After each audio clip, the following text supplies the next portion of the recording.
Assalamualaikum warahmatullahi wabarakatuh. Pada kesempatan kali ini, kami di kelompok 7 akan mempresentasikan mata kuliah akuntansi keuangan kelas 1, chapter 12 dengan judul Intangible Asset. Saya, Latifa Putri Pawitan, dengan NIM 2020-1211-037, dan teman saya,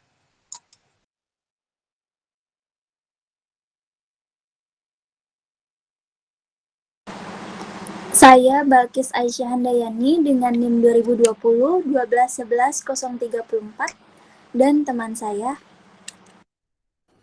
Saya Intan Jagita Putri dengan NIM 2020-1211-008. Dan dosen pengampu kami mata kuliah akuntansi keuangan 1 yaitu Bapak Dr. Sparta, SE, ME, AK, CA. Nah, chapter 12 ini akan membahas tentang intangible asset atau aset tidak berwujud.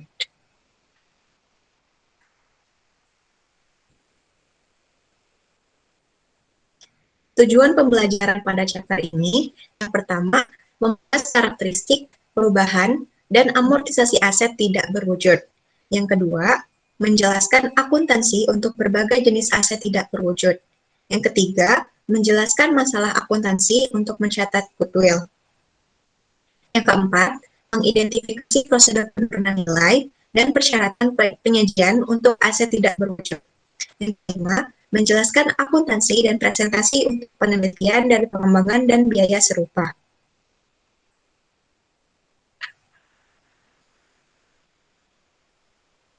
Nah, pada chapter 12 ini, membahas tentang intangible asset dan ada subbab.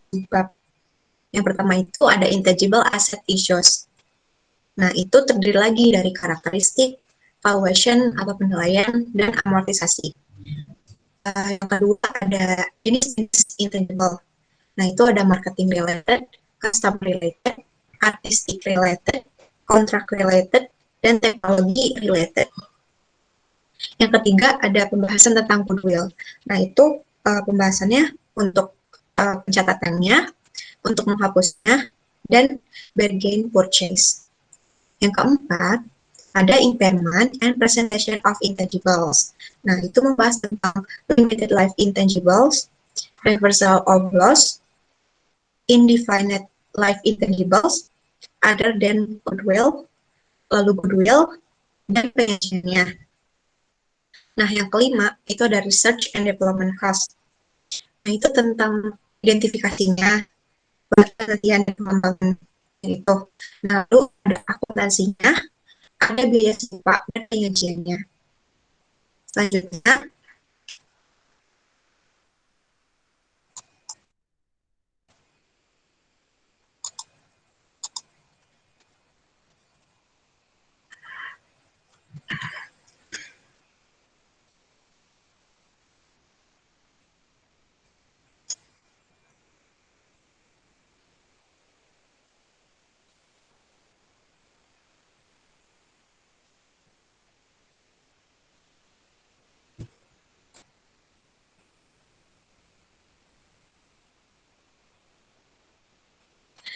selanjutnya, masalah aset tidak berwujud. Yang pertama itu pembahasan tentang karakteristiknya. Karakteristik aset dari tidak berwujud itu yang pertama dapat diidentifikasi. Aset tidak berwujud harus dapat dipisahkan dari perusahaan yang mana yang dapat dijual atau dialihkan, atau timbul dari hak kontraktual atau hukum yang memiliki manfaat ekonomi untuk perusahaan. Karakteristik yang kedua, tidak memiliki keberadaan fisik. Nah, aset yang berwujud itu kan seperti properti, pabrik, dan peralatan yang memiliki bentuk fisik. Sedangkan aset yang tidak berwujud itu memperoleh nilainya dari hak dan hak istimewa yang diberikan kepada perusahaan yang menggunakannya. Yang ketiga, karakteristiknya itu bukan aset moneter. Aset seperti deposito bank, piutang, dan investasi jangka panjang dalam obligasi dan saham juga kekurangan substansi fisik. Namun, aset moneter memperoleh nilainya dari hak atau klaim untuk menerima uang tunai atau uang tunai setara di masa depan. Aset moneter tidak diklasifikasikan sebagai tidak berwujud. Perusahaan biasanya mengklasifikasikannya sebagai aset tidak lancar. Next.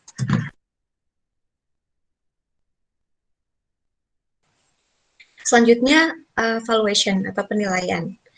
Yang pertama itu barang tak berwujud yang dibeli. Perusahaan mencatat pada biaya tidak berwujud yang dibeli dari pihak lain.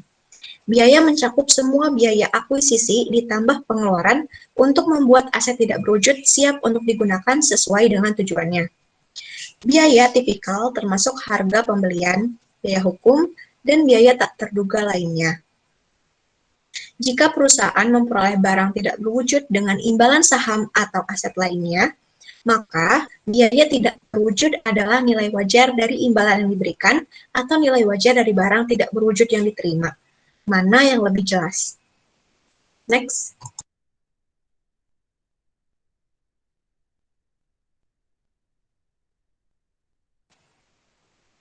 Selanjutnya, intangible yang dibuat secara internal.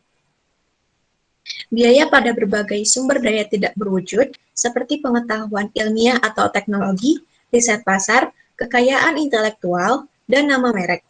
Biaya ini biasanya disebut sebagai penelitian dan pengembangan, atau research and development. Aset tidak berwujud yang mungkin timbul dari pengeluaran ini termasuk paten, perangkat lunak komputer, hak cipta, dan merek dagang. Next.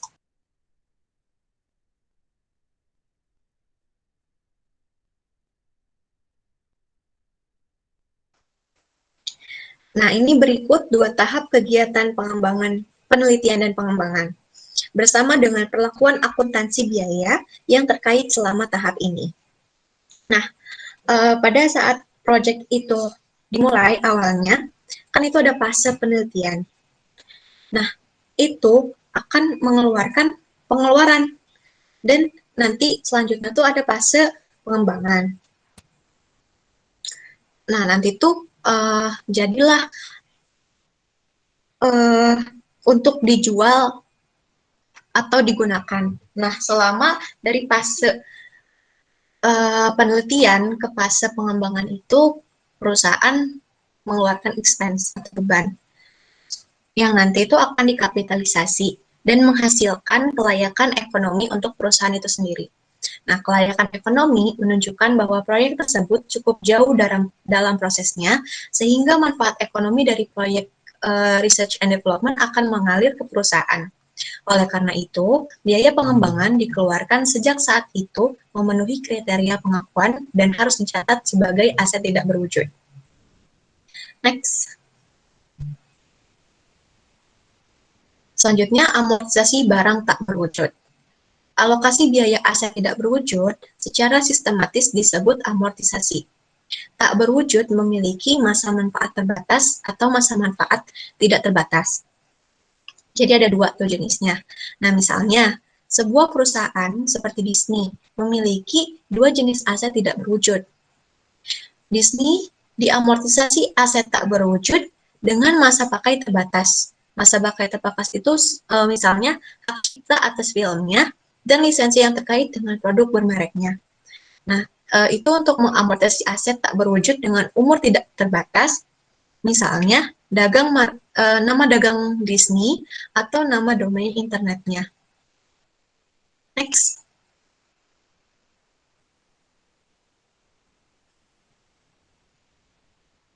Nah, ini kehidupan intangible tak terbatas atau umurnya itu terbatas gitu. Perusahaan mengamortisasi aset tak berwujud dengan umur terbatas dengan pembebanan sistematis ke beban secara masa manfaatnya, mencerminkan periode di mana aset ini akan berkontribusi pada arus kas. Nah, berikut faktor-faktor yang dipertimbangkan dalam menentukan masa manfaat. Yang pertama, penggunaan aset yang diharapkan oleh perusahaan. Yang kedua, pengaruh keusangan, permintaan, persaingan, dan faktor ekonomi lainnya.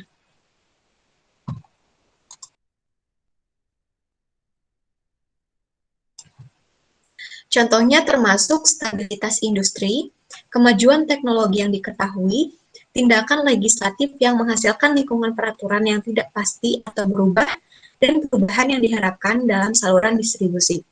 Yang ketiga, setiap ketentuan atau hukum, peraturan, atau kontraktual yang memungkinkan pembaruan atau perpanjangan umur hukum atau kontraktual aset tanpa biaya yang substansial. Faktor ini mengasumsikan bahwa ada bukti untuk pembaruan atau perpanjangan. Disney harus dapat menyelesaikan pembaruan atau perpanjangan tanpa modifikasi materi dari syarat dan ketentuan yang ada. Next.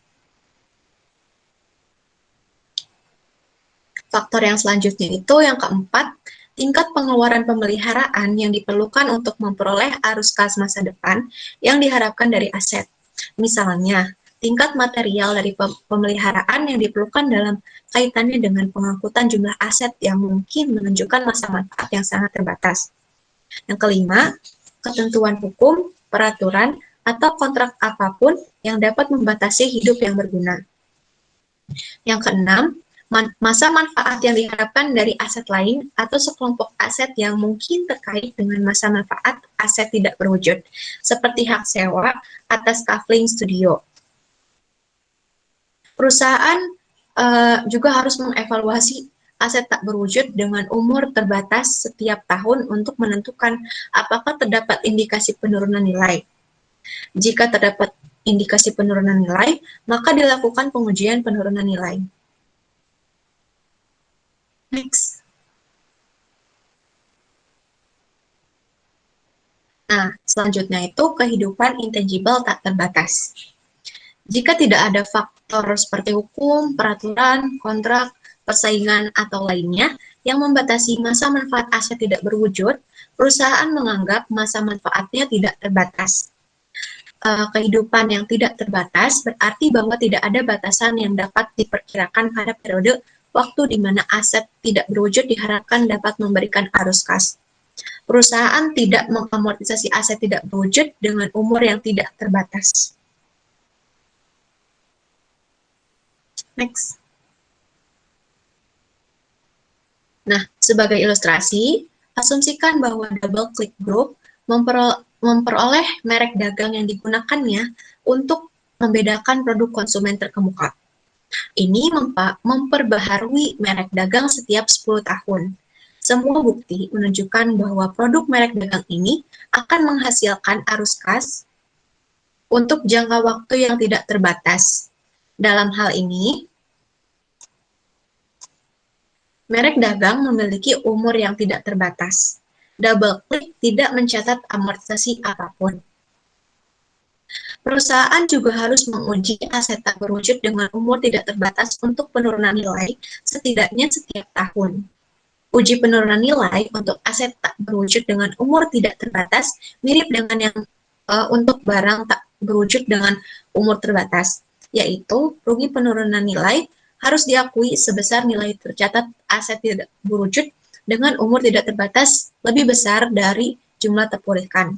Jadi, mau intangible terbatas atau tidak terbatas, itu setiap tahunnya harus diadakan evaluasi untuk menguji ada indikasi penurunan nilai atau enggak. Gitu. Next.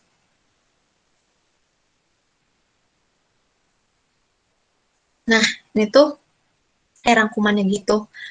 Perlakuan akuntansi untuk intangible. Nah, tipenya itu kan tadi ada dua. Ada intangible yang terbatas dan ada yang tidak terbatas. Untuk pembeliannya sama-sama dikapitalisasi. Nah, untuk awal dibuatnya itu ada expense. Untuk amortisasi, kalau yang intangible terbatas itu ada amortisasi, tapi kalau untuk yang tidak terbatas itu tidak ada amortisasi. Nah, untuk pembelian dan pembuatan itu kecuali untuk certain limited cost that meet recognized criteria. Nah, untuk impairment test-nya itu sama antara yang terbatas sama tidak terbatas, yaitu membandingkan jumlah recoverable to carrying value. Next.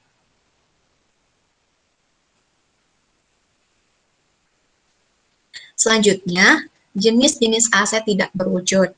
Ada apa aja sih? Yang pertama, aset tak berwujud terkait pemasaran atau marketing. Yang kedua, aset tidak berwujud yang berhubungan dengan pelanggan. Yang ketiga, aset tak berwujud yang berhubungan dengan seni atau artistik. Yang keempat, aset tak berwujud terkait kontrak. Yang kelima, aset tak berwujud terkait teknologi. Dan yang keenam ada goodwill. Nah, yang pertama itu pembahasan tentang aset tak berwujud terkait pemasaran. Perusahaan menggunakan aset tidak berwujud terkait pemasaran dalam pemasaran atau promosi produk atau layanan mereka. Contohnya adalah merek dagang atau nama dagang, kepala surat kabar, nama domain internet, dan perjanjian non-persaingan. Merek dagang atau nama dagang adalah kata, frasa, atau simbol yang membedakan atau mengidentifikasi perusahaan atau produk tertentu. Nama dagang seperti Mercedes-Benz, Pepsi Cola, Honda, Cadbury Age, Wheaties, dan IKEA menciptakan identifikasi produk langsung di benak kita, sehingga meningkatkan daya jualnya. Dengan biaya yang cukup besar, perusahaan dapat mendaftar nama domain mereka sendiri. Di bawah hukum umum, hak untuk menggunakan merek dagang atau nama dagang, baik terdaftar atau tidak, sepenuhnya dimiliki oleh pengguna asli selama pengguna asli terus menggunakannya. Next. Nah, jika sebuah perusahaan membeli merek dagang atau nama dagang, itu mengkapitalisasi biaya pada harga pembelian. Jika sebuah perusahaan mengembangkan merek dagang atau nama dagang, mengkapitalisasi biaya yang terkait dengan mengamankannya, seperti biaya pengacara, biaya pendaftaran, biaya desain, dan biaya konsultasi. Next.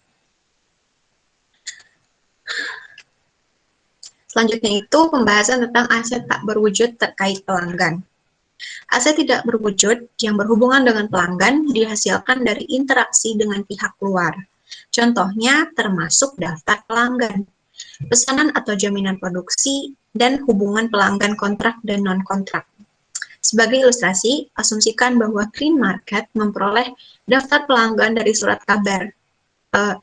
kabar besar seharga 6 juta euro pada 1 Januari 2002. Basis data pelanggan ini mencakup nama, detail kontak, riwayat pesanan, dan informasi demografis. Pasar hijau mengharapkan keuntungan dari informasi secara merata selama periode 3 tahun. Dalam hal ini, daftar pelanggan adalah barang tak berwujud dengan umur terbatas yang harus diamortisasi oleh pasar hijau dengan dasar garis lurus. Green Market atau pasar hijau ini mencatat pembelian daftar pelanggan dan amortisasi daftar pelanggan setiap akhir tahun sebagai berikut. Next. Nah, ini pencatatannya. Yang pertama itu ketika membeli daftar pelanggan Januari tanggal 1 2022. Itu ada customer list di debit sebesar 6 juta terhadap cash 6 juta di kredit. Nah, lalu yang selanjutnya itu untuk mencatat beban amortisasi itu pada Desember tanggal 31 tahun 2002, 2003, dan 2004. Seperti berikut ini, biaya amortisasi atau amortisasi expense untuk daftar customer-nya itu 6 juta dibagi 3, ada 3 tahun kan. Nah, jadi sebanyak 2 juta di debit terhadap customer list atau akumulasi amortisasi daftar pelanggan. Nah, itu 2 juta di kredit. Next.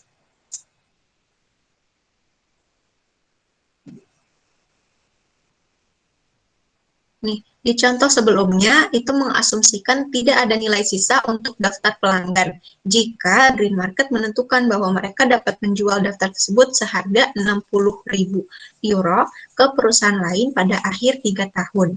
Maka Green Market ini harus mengurangi nilai sisa ini dari biaya untuk menentukan biaya amortisasi untuk setiap tahun.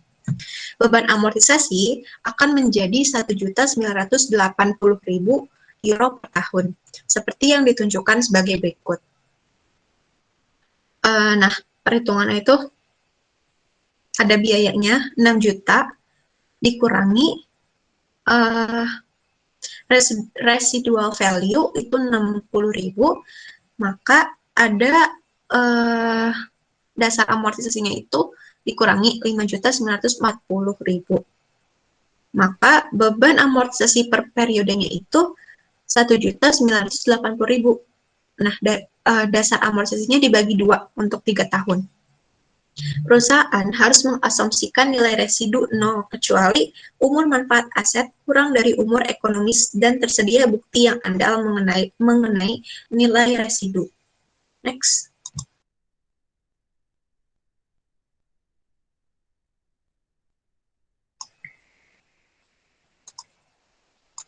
Selanjutnya, pembahasan tentang aset tak berwujud terkait artistik. Aset tak berwujud terkait artistik melibatkan hak kepemilikan atas drama, karya sastra, karya musik, gambar, foto, dan materi video atau audio visual. Hak cipta melindungi hak kepemilikan ini. Hak cipta adalah hak yang diberikan pemerintah bahwa semua penulis, pelukis, musisi, pematung, dan seniman lainnya memiliki dalam kreasi dan ekspresi mereka. Hak cipta diberikan seumur hidup pencipta ditambah 70 tahun. Ini memberi pemilik atau ahli waris hak eksekutif untuk mereproduksi dan menjual karya seni atau karya yang diterbitkan. Hak cipta tidak dapat diperbarui. Hak cipta bisa berharga.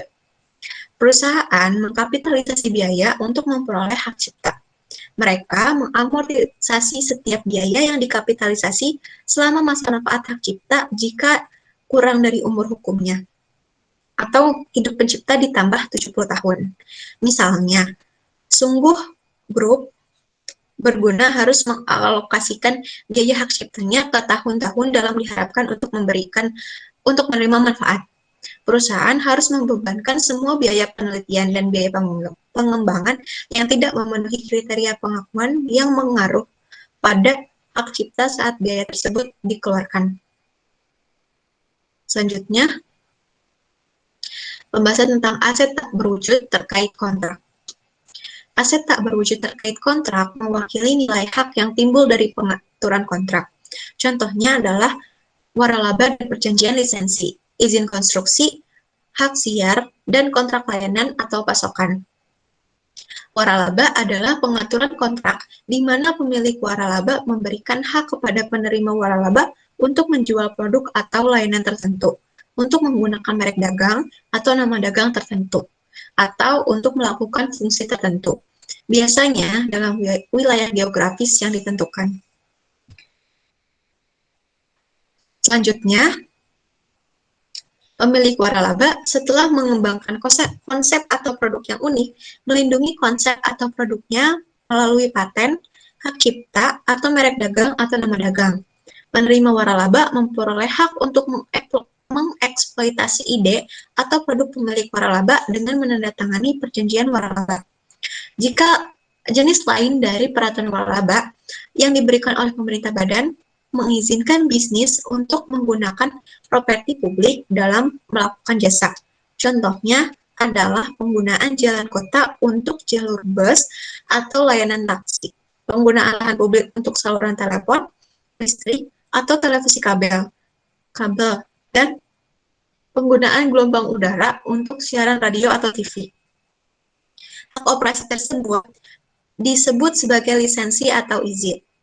Waralaba dan lisensi dapat untuk jangka waktu tertentu, untuk jangka waktu tidak terbatas atau abadi.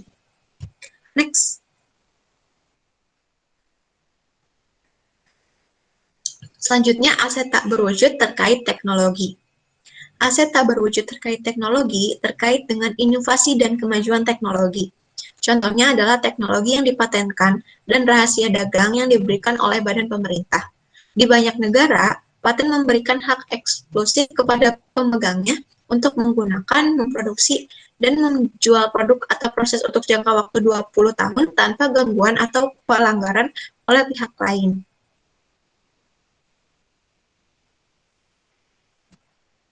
Selanjutnya akan dijelaskan oleh Balkis. Selanjutnya ada goodwill.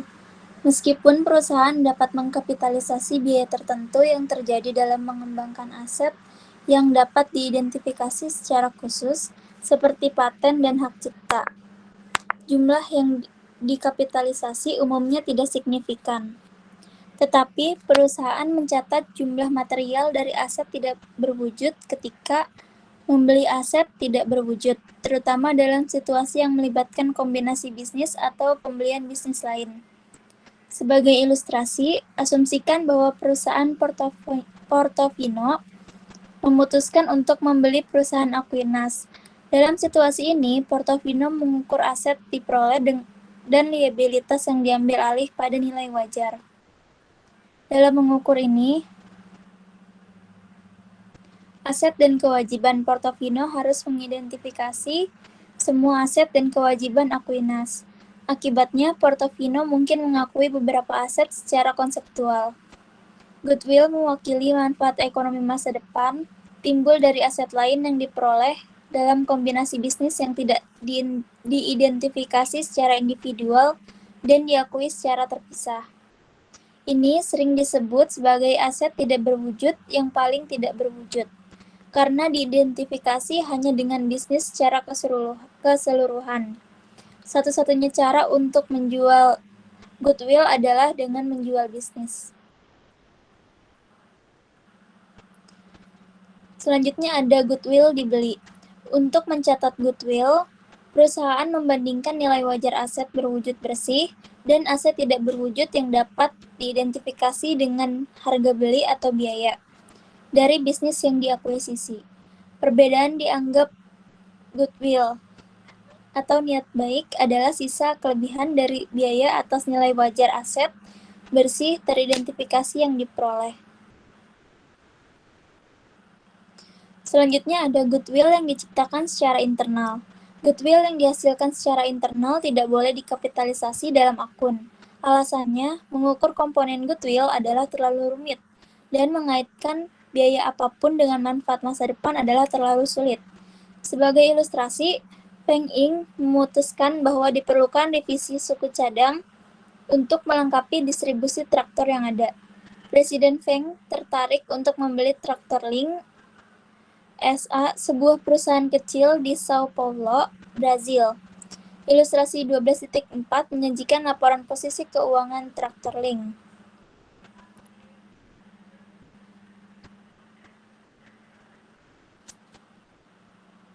Di situ, Traktor Link SA, Statement of Financial Position, Desember 31 tahun 2022. Aset, property, plant, dan equipment net itu sebesar 153.000, inventory 42.000, account receivable 35.000, cash 25.000. Dan ekuitas dan liabilitasnya itu share capital 100.000, retain earnings 100.000, current liabilities 55.000. Total equity dan liabilities itu ada 255.000, sama dengan total aset.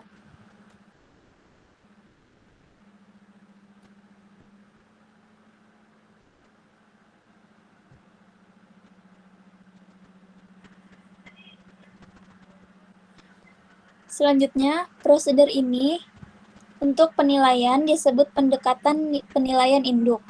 Ini mengasumsikan niat baik mencakup semua nilai yang tidak dapat diidentifikasi secara spesifik dengan aset berwujud atau tidak berwujud yang dapat diidentifikasi. Ilustrasi 12.6 menunjukkan pendekatan ini.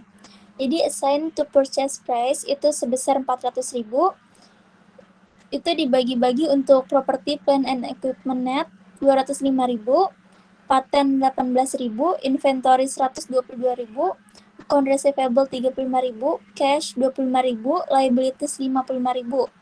Liabilities ini dikurang 55.000. Lalu ada fair value of net identifiable asset 350.000, purchase price 400.000. Dan yang terakhir ada value assigned to goodwill 50.000.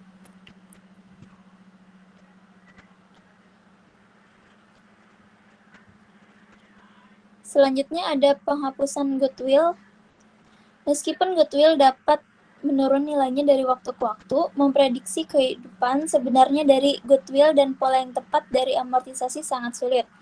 Perusahaan menyesuaikan nilai tercatatnya hanya jika goodwill mengalami penurunan nilai. Ini pendekatan secara signifikan berdampak pada laporan laba rugi beberapa perusahaan. Beberapa percaya bahwa nilai goodwill pada akhirnya akan hilang. Karena itu, mereka berpendapat perusahaan harus membebankan goodwill untuk biaya atas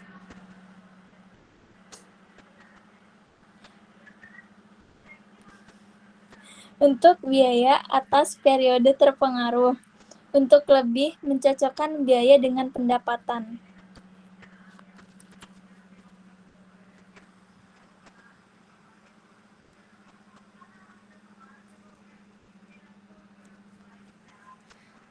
Selanjutnya ada pembelian murah. Dalam beberapa kasus, pembeli dalam kombinasi bisnis membayar kurang dari nilai wajar aset bersih yang dapat diidentifikasi. Situasi seperti ini disebut sebagai pembelian murah. Hasil pembelian murah dari pasar ketidaksempurnaan, yaitu penjual akan lebih baik menjualnya aset secara individual daripada total. Namun, situasi memang terjadi, misalnya likuidasi paksa atau penjualan tertekan karena kematian perusahaan pendiri, di mana harga pembelian kurang dari nilai bersih aset yang dapat diidentifikasi. Kelebihan jumlah ini dicatat sebagai keuntungan dengan pembeli.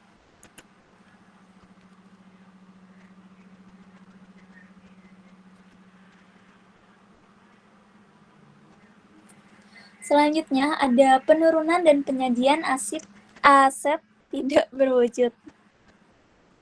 Aset tidak berwujud mengalami penurunan nilai ketika perusahaan tidak dapat memulihkan jumlah tercatat aset baik dengan menggunakannya atau dengan menjualnya. Penurunan nilai tak berwujud berumur terbatas. Aturan yang berlaku untuk penurunan nilai properti, pabrik, dan peralatan juga berlaku untuk barang tak berwujud dengan umur terbatas.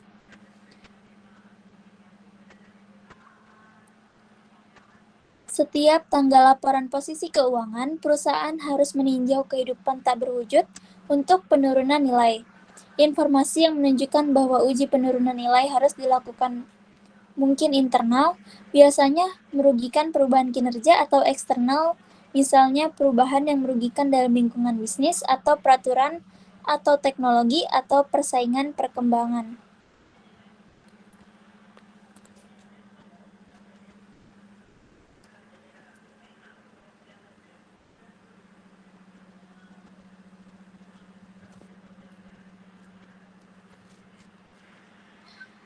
Selanjutnya ada pembalikan kerugian penurunan nilai.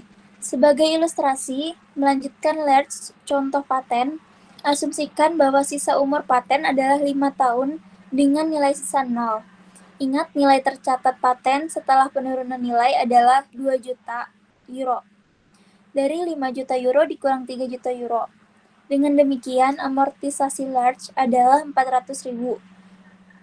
Dari 200.000 dibagi 5. Selama sisa 5 tahun dari umur paten. Beban amortisasi dan jumlah tercatat terkait setelah penurunan nilai disajikan dalam berikut ini. Kayak di tahun 2022, amortisasi expense-nya itu 400.000, carrying amount-nya 1.600.000. Dan yang akhirnya tuh 2 juta dikurang 400.000. Selanjutnya, di tahun 2023, amortisasinya 400.000, carrying amount-nya 1.200.000. Jadi, 1.600.000 dikurang 400.000. Pada tahun 2024, amortization expense-nya 400.000, carrying amount-nya 800.000. Akhirnya dari 1.200.000 dari jumlah carrying amount pada tahun 2023 dikurang 400.000 dari amortisasi expense. Sedangkan pada tahun 2025, amortisasi masih 400.000, carrying amount-nya 400.000. Cara menghitungnya dari carrying amount tahun 2024 dikurang amortisasi expense. Dan yang terakhir pada tahun 2026, amortisasi expense-nya 400.000, carrying amount-nya 0. Jadi total akhirnya 400.000 dikurang 400.000 karena yang terakhir carrying amount-nya sisa 400.000 dikurang dengan amortisasinya 400.000.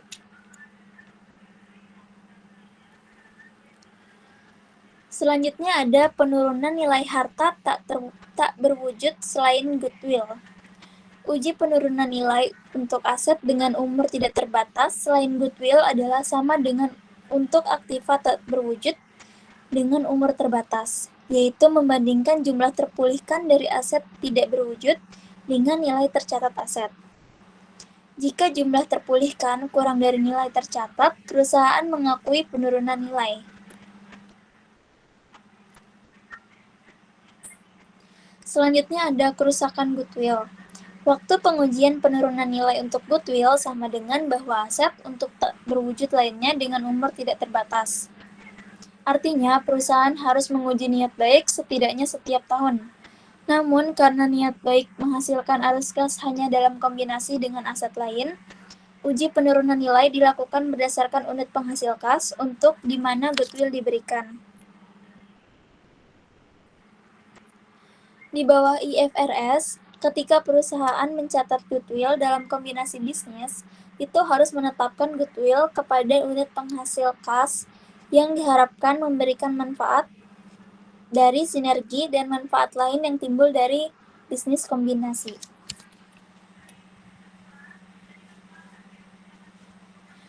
Sebagai ilustrasi, asumsikan bahwa Callboy AG memiliki 3 divisi. Dia membeli satu divisi, yaitu Prit Product, 4 tahun lalu seharga 2 juta euro. Sayangnya, Prit mengalami kerugian operasional selama 3 tahun terakhir. Manajemen Callboy sekarang sedang meninjau divisi atau unit penghasil kas untuk tujuan pengujian penurunan nilai tahunan. Di sini ada tabelnya, yaitu Property, Plant and Equipment 800.000, Goodwill 900.000, Inventory 700.000, Receivable 300.000, Cash 200.000, dan Account and Notes Payable 500.000. Total akhirnya itu sebesar 2.400.000. Selanjutnya akan dibacakan oleh teman saya, Intan.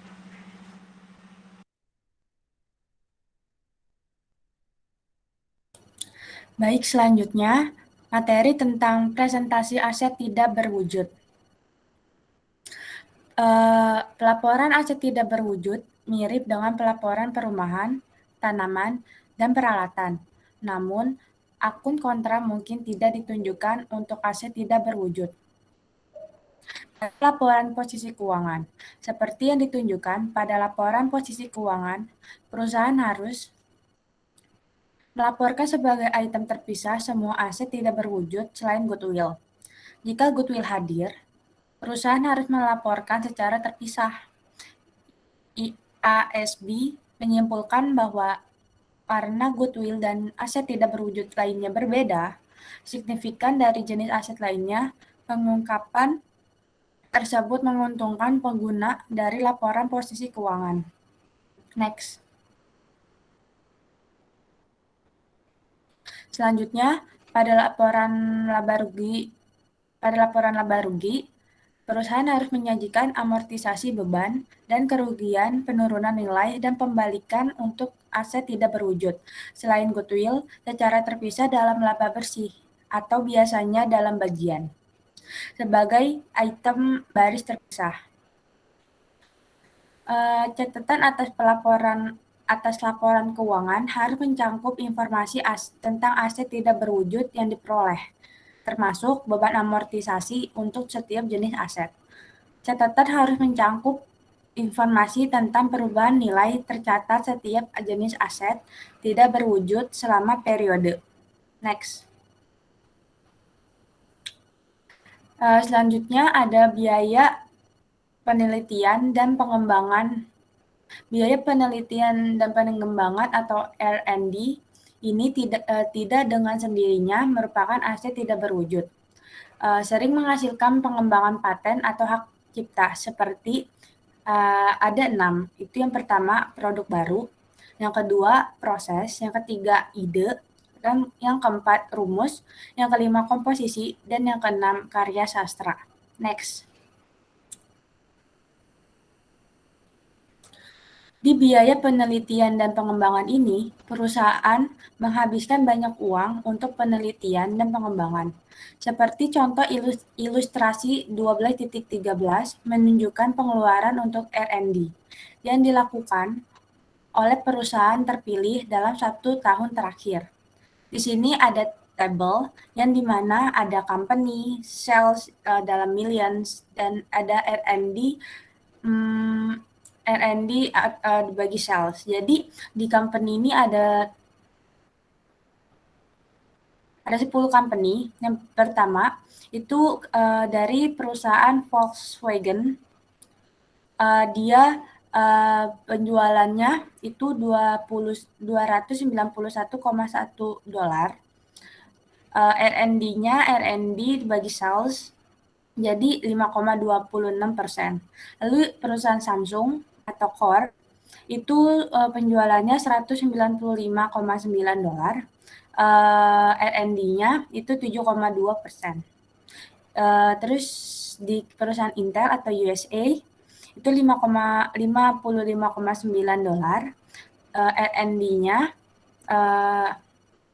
20,57%.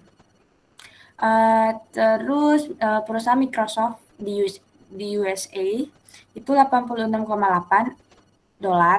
R&D-nya 13,13%. Perusahaan Roche atau CHE itu penjualannya 51,9, R&D-nya 20,81.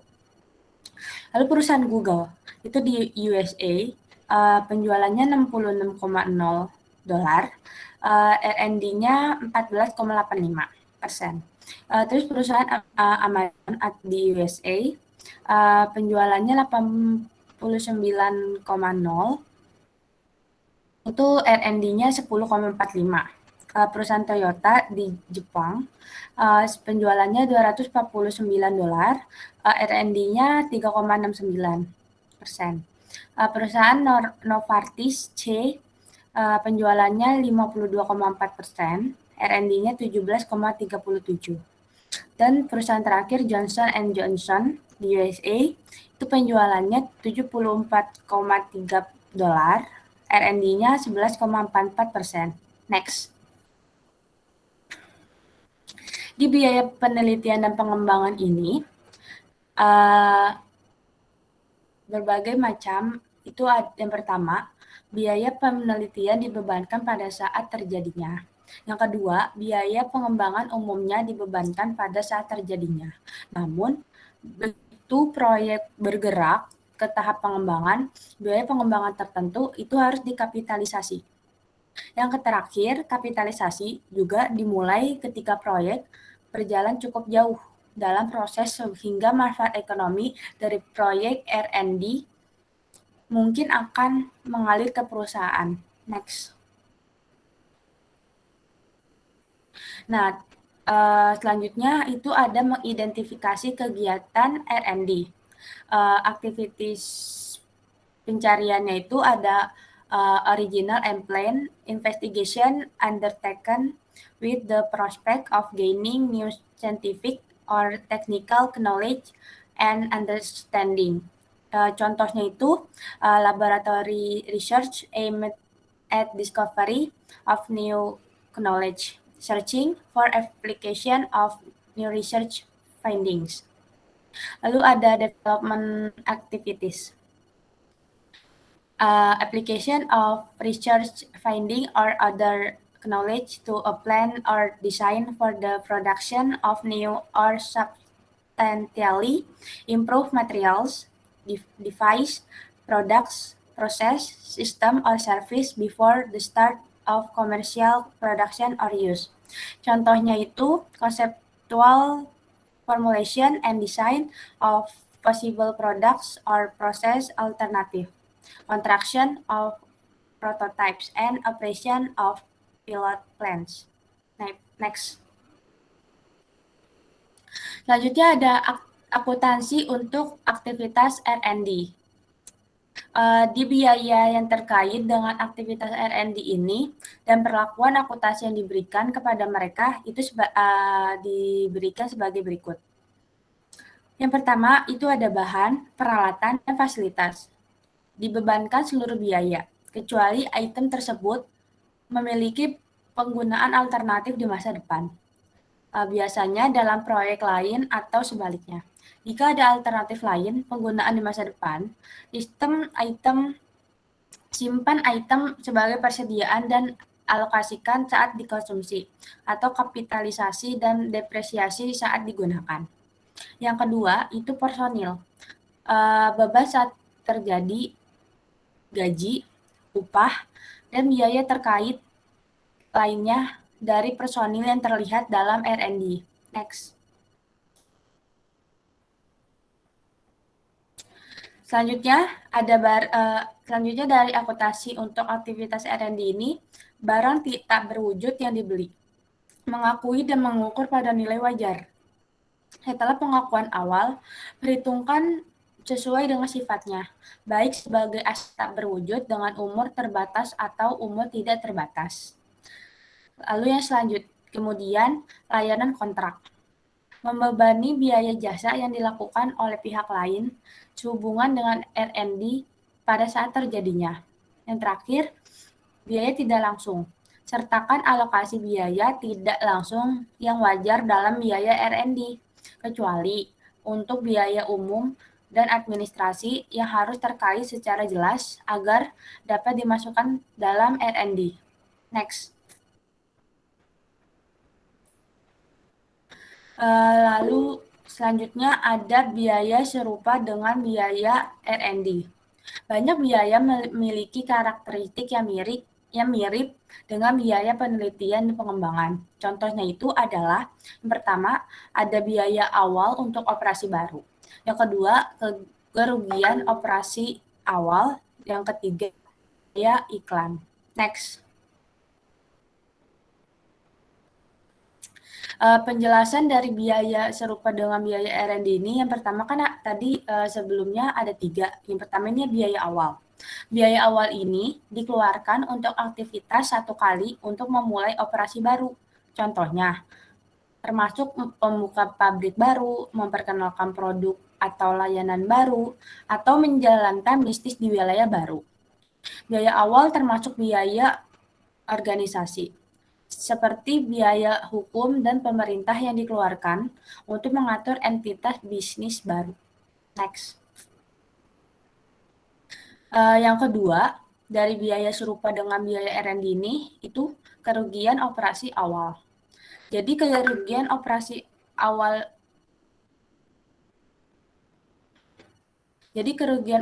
awal ini beberapa berpendapat bahwa perusahaan harus diizinkan untuk mengkapitalisasi kerugian operasi awal yang terjadi dalam memulai bisnis. Mereka berpendapat bahwa kerugian operasi seperti itu adalah biaya yang tidak dapat dihindari atau memulai bisnis baru. Next. Nah, yang terakhir di biaya serupa dengan biaya R&D ini ada biaya iklan. Biaya iklan ini selama bertahun-tahun, seperti contohnya di PepsiCo AS, telah memperkerjakan berbagai bintang pop seperti Justin Timberlake dan Beyonce. Untuk mengiklankan produknya, bagaimana harus melaporkan biaya iklan terkait dengan juru bicara bintangnya. PepsiCo dapat membebankan biaya dengan berbagai cara. Nah, cara membebankan biaya dengan cara PepsiCo ini ada 5. Yang pertama, itu ada ketika bintang pop telah menyelesaikan tugas penyanyi mereka. Yang kedua, itu pertama kali iklan berjalan. Yang ketiga, selama taksiran masa manfaat iklan. Yang keempat, dengan cara yang sesuai untuk masing-masing dari 3 periode yang disebutkan di atas. Yang kelima, itu selama periode pendapatan diharapkan akan dihasilkan. Next. Selanjutnya, kita akan menjawab soal dan jawaban dari chapter 11. Next.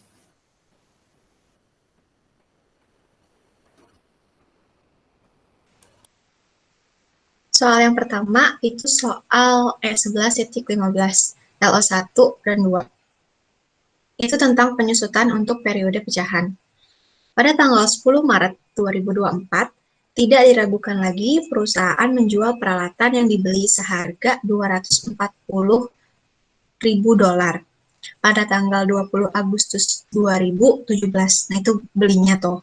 Nah, awalnya diperkirakan peralatan tersebut akan memiliki umur 12 tahun dan nilai sisa $21.000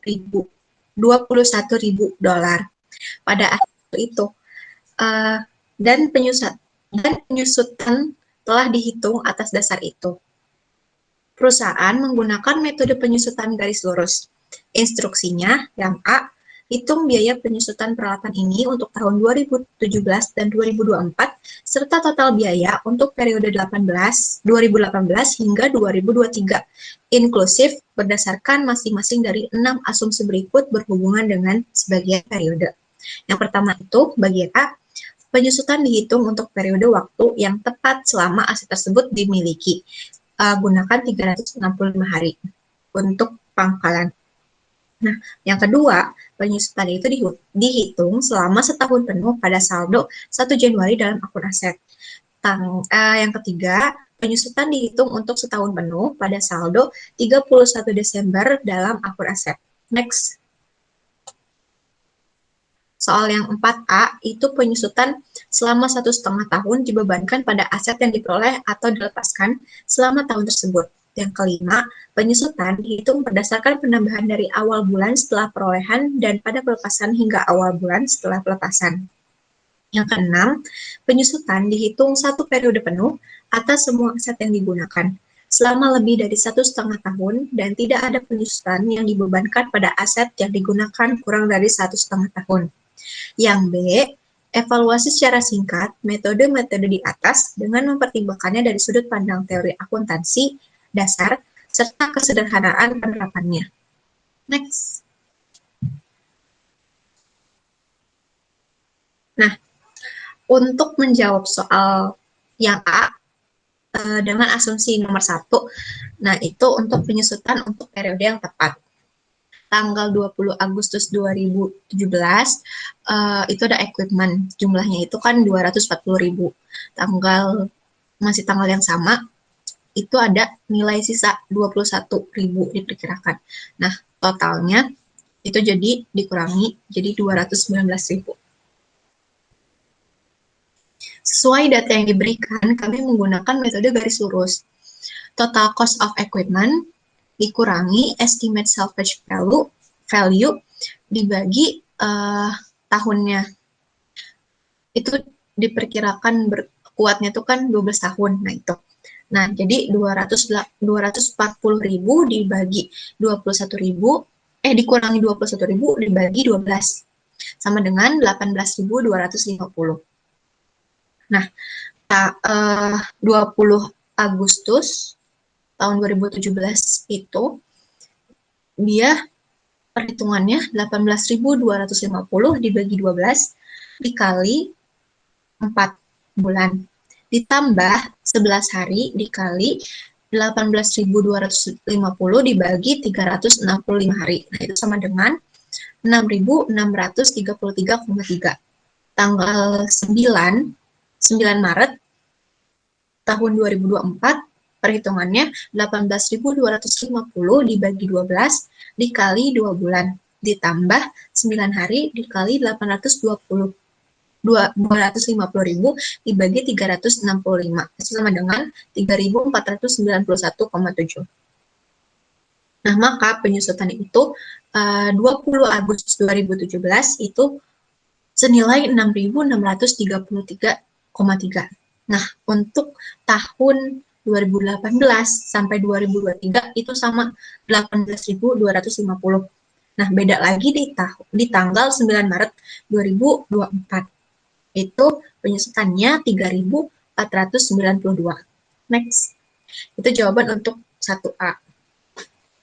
Lalu, selanjutnya, jawaban yang 2B.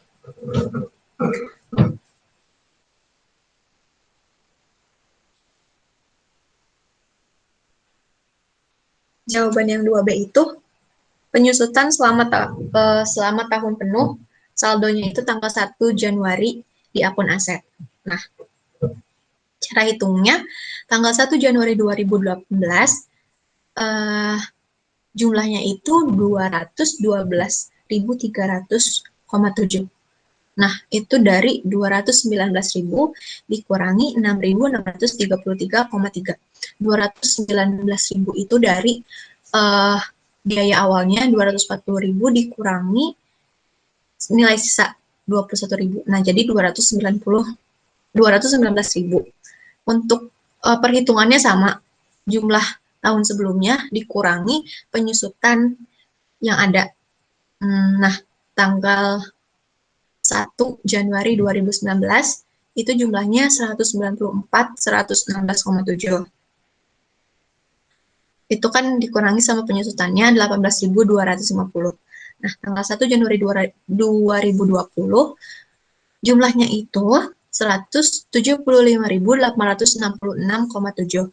Tanggal 1 Januari 2021 157.616,7. Tanggal 1 Januari 2022 itu 139.366,7. Tanggal 1 Januari 2023 121.116,7. Tanggal 1 Januari 2024 itu 102.866,7. Nah, itu untuk penyusutan selama saldonya itu tanggal 1 Januari di akun aset. Nah, untuk soal yang 3A, hampir sama, mirip. Bedanya itu yang ditanya penyusutannya selama setahun penuh pada saldo 31 Desember di akun aset. Kalau yang nomor 2 kan 1 Januari. Kalau yang nomor 3 itu tanggal 31 Desembernya. Nah, perhitungannya sama. Yang beda itu pada tanggal 1 Januari 2018, maaf, itu sama dengan tanggal 31 Januari tahun 2017. Nah, yang 1 Januari 2019 itu nilainya sama dengan 31 Januari 2018. Jadi, tahun 2019 tanggal 31 itu sama kayak tahun 2020 yang 1 Januari. Tahun 2020 Januari tanggal 31 itu sama kayak tahun 2019 tanggal 1 Januari. Jadi seterusnya kayak gitu dan nilainya sama. Next. Soal yang 4A. Untuk penyusutan selama 1,5 tahun dibebankan pada aset tetap yang diperoleh atau dilepaskan selama tahun berjalan. Cara hitungnya total depresiasi cost per month dibagi, karena kan itu 1,5 tahun, jadi 12 masa umurnya dibagi 6. Jadi sama dengan 18.250 dibagi 2, sama dengan 9.125. Sesuai tanggal tertentu, kita perlu mempertimbangkan depresiasi tahun 2017 adalah 9.125.000 dan penyusutan tahun 2024 adalah 9.125. Untuk soal yang 5A, sesuai data dan aturan penyusutan yang diberikan, kita perlu mempertimbangkan bulan penuh bulan Agustus untuk tahun 2017. Jadi total penyusutan tahun 2017 adalah 18.250 dibagi 12 dikali 5 sama dengan 7.604,167. Nomor 6A, per tanggal tertentu kita perlu mempertimbangkan jumlah penyusutan tahun 2017 dan tahun 2024 karena kurang dari 1 tahun. Nah, untuk jawaban yang B, sudut pandang saya, dasar akuntansi yang paling bijaksana itu adalah yang A1, nomor 1A adalah metode terbaik. Dan untuk yang nomor 5A itu metode kesederhanaan untuk akuntansi. Itu jawaban untuk E11.15. Soal selanjutnya akan dijelaskan oleh Intan.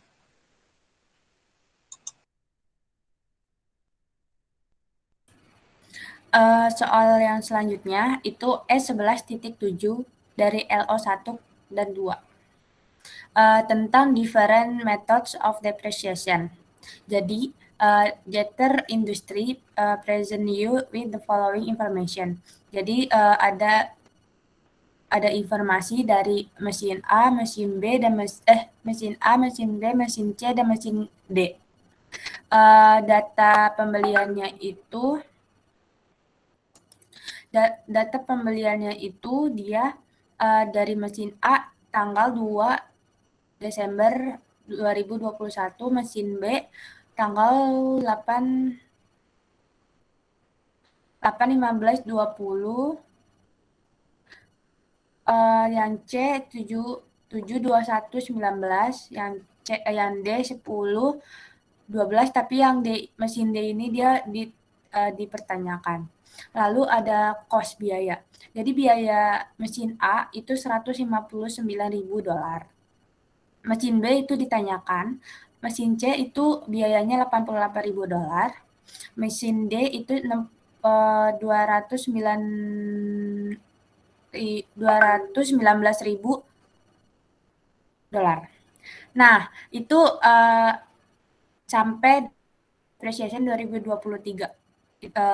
Itu informasinya dari mesin A, B, C, dan D.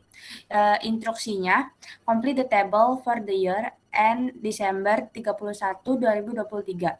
The company depreciate all asset using the half-year convention. Next. Jadi jawaban E11.7 ini, dia yang A itu kan data informasi dari sebelumnya. Jadi cara ngitungnya itu mesin A testing the methods. Dia menggunakan straight line method for 2021. Dia itu dapatnya 6.325. Itu dari mana? 6.325 itu dari $142.500 kurang $16.000, lalu dibagi 10 dikali 1/2. Jadinya $6.325. Lalu straight line method untuk 2022 itu 12.650. Jadi total strike line-nya ditambah dari tahun 2022 dengan 2021. Jadi $12.650 ditambah $6.325.000. Itu total strike line-nya jadi $18.975.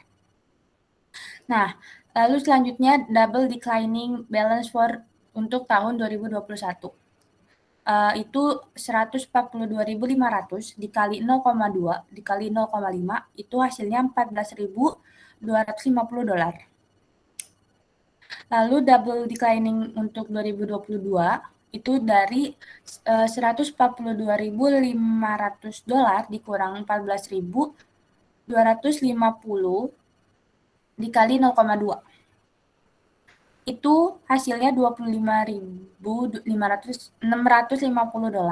Jadi total double declining balance-nya itu ditambah dari tahun 2022 dengan 2021. 25.650 ditambah 14.250 itu hasil totalnya $39.900. Selanjutnya sum of the years digits untuk 2021. Itu dari $142.500 dikurang $16.000 dikali 10 dibagi 55 dikali 0,5. Itu hasilnya $11.500. Lalu sum of the years digits untuk 2022. Dari 126.500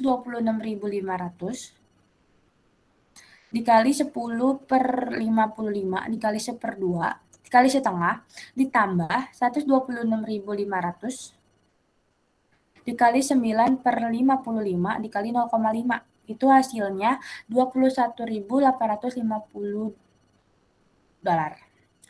Lalu total sum of the year digits-nya itu dijumlahin dari tahun 2022 dengan 2021. Itu totalnya $33.350. Nah, ini menggunakan metode yang digunakan harus menggunakan SYD 2023 depreciation. Jadi dari $126.500 dikali 9 per 55 dikali setengah ditambah $126.500 dikali 8 per 55 dikali 0,5.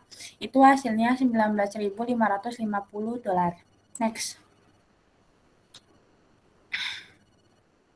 Nah, sebelumnya kan mesin A, sekarang mesin B. Mesin B ini competition of the cost. Asset has been depreciated for 2,5 tahun menggunakan straight line metode straight line. Annual depreciation is then equal $29.000 divide by 2,5 atau $11.600. $11.600 waktu 5 plus the salvage value is equal to the cost. Jadi biayanya itu $79.000 dari 11.600 dikali 5 ditambah 21.000. Nah, itu yang mesin B. Yang mesin C ini dia menggunakan double declining balance method depreciation. Jadi tahun 2019 depreciation-nya itu dari 75.400 dikali 0,25 dikali 0,5. Itu hasilnya $29.425 itu di tahun 2019. Di tahun 2020 depresiasinya dari 75.400 dikurang $9.425 dikali 0,5. Jadi di tahun 2020 itu hasilnya $16.494. Di tahun 2021 depresiasinya itu dari $75.400 dikurang $25.919 dikali 0,25. Itu jadi 2021 hasilnya $12.370 depresiasinya. Nah, di tahun 2022 depresiasinya itu dari $75.400 dikurang $38.289 dikali 0,25. Itu jadi total 2022-nya itu $9.278. Nah, jadi mesin C total keseluruhan dari 2019 sampai 2022 itu totalnya $47.567. Nah, di mesin C ini menggunakan DDB. Jadi 2019 depresiasinya itu menjadi $4.333 itu dari 75.400 dikurang $47.567 dikurang lagi $23.500. Itu hasilnya 4.000 sekian. Nah, sekarang kita menjawab mesin yang D. Competition of year purchase. Nah, first half year using SYD lagi itu dari $219.000 dikurang $69.000 dikali 5 per 15 dikali 0,5. Jadi first half year-nya menggunakan SYD itu $25.000. Nah, menggunakan 2 tahun. Kemudian 2 tahun menggunakan SYD. Itu dari $150.000 dikali 5 per 15 dikali 0,5. Ditambah $150.000 dikali 4 per 15 dikali 0,5. Jadi second year-nya ini $45.000. Nah, total dari first half year dan second year menggunakan SYD ini itu ditotalin 45.000 ditambah 25.000 dolar, jadi 70.000 dolar. Nah, the asset must have been purchased on 12 Oktober 2021. Terus menggunakan SYD 2023 depresiasinya itu menjadi menjadi 35.000 dolar. Itu dari mana? Itu dari 150.000 dolar dikali 4 per 15 dikali 0,5 ditambah 150.000 dolar dikali 3 per 15 dikali 0,5. Itu depresiasi 2023 jadinya 35.000 dolar. Next. Selanjutnya, soal dan jawaban akan dibacakan oleh Balkis. Selanjutnya ada soal E11.26 LO5 akuntansi revaluasi. Gunakan informasi di E11.25 yaitu Pengu Ltd memiliki tanah yang dibeli dengan biaya 400 juta pada tahun 2020. Perusahaan memilih untuk menggunakan akuntansi revaluasi untuk memperhitungkan tanah tersebut. Nilai tanah berfluktuasi sebagai berikut. Semua dalam ribuan per 31 Desember 2020, yaitu 450.000, 2021 360.000, 2022 385.000, 2023 410.000, dan 2024 460.000. Instruksi isilah secara komplit tabel berikut, yaitu tabelnya value at December, other comprehensive income, accumulate other comprehensive income, dan recognize in net income. Jawaban E11.26 yaitu yang A. Yang pertama, 31.000 dolar dikurang 1.000 dolar dikali 1 per 10 dikali 10 per 12 sama dengan 2.500 dolar. Depreciation expense for book purpose. Yang kedua, 31.000 dolar dikali 1 per 5 dikali setengah sama dengan 3.100 dolar. Depreciation for tax purpose. Dan untuk yang B yang pertama itu 31.000 dikali 20% dikali 10 per 12 sama dengan 5.167.000 dolar. Depreciation expense for book purpose. Yang kedua, 31.000 dikali 40% dikali setengah sama dengan 6.200 dolar. Depreciation expense for tax purpose. Dan untuk menjawab pertanyaan yang C, difference will occur for the following reasons. Yang pertama, half-year convention used for tax purpose. Yang kedua, estimate useful life and tax life different. Yang ketiga, tax system ignore salvage value.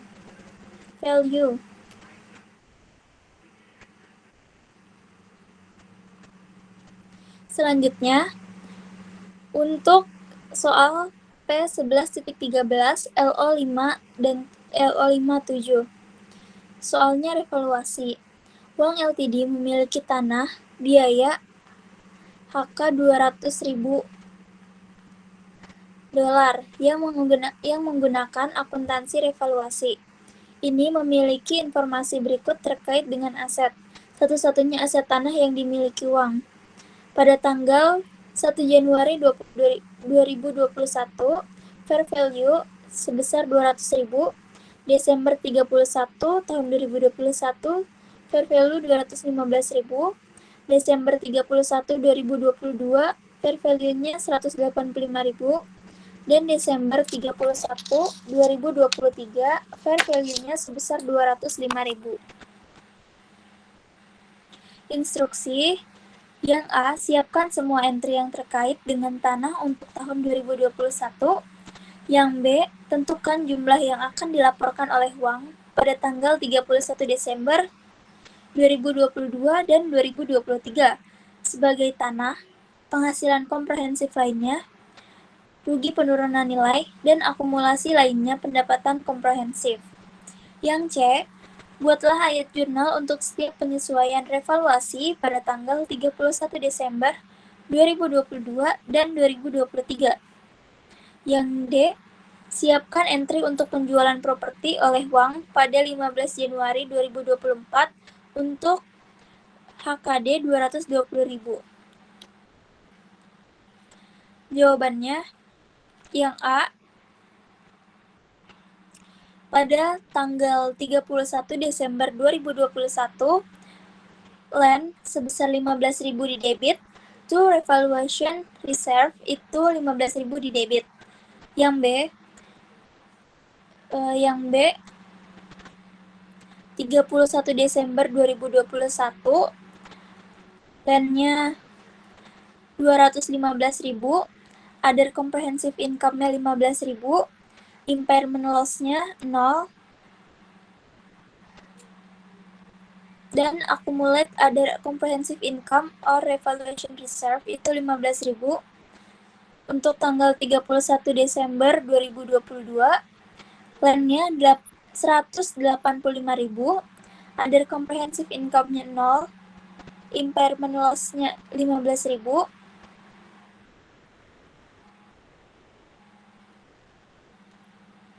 accumulate other comprehensive income or revaluation reserve-nya itu 0, dan pada 31 Desember 2023, land-nya 205.000, other comprehensive income 20.000, impairment loss 0, accumulate other comprehensive income or revaluation reserve-nya itu 20.000.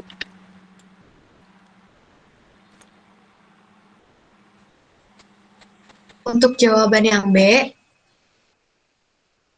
yang C, tanggalnya itu 31 Desember 2021, partikularnya revaluation reverse 15.000 di debit, profit and loss, impairment loss 15.000 di debit terhadap land 30.000 di kredit.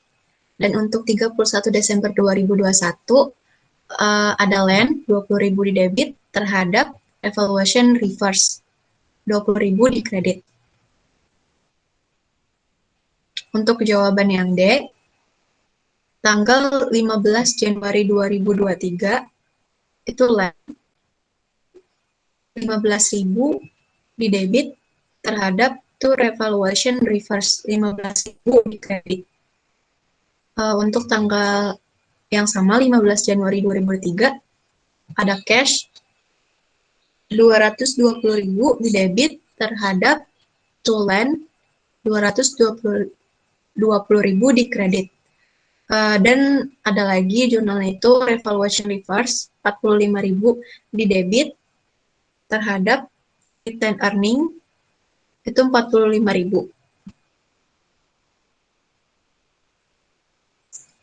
Sekian presentasi dari kelompok kami. Kurang lebihnya mohon dimaafkan. Wassalamualaikum warahmatullahi wabarakatuh. Terima kasih.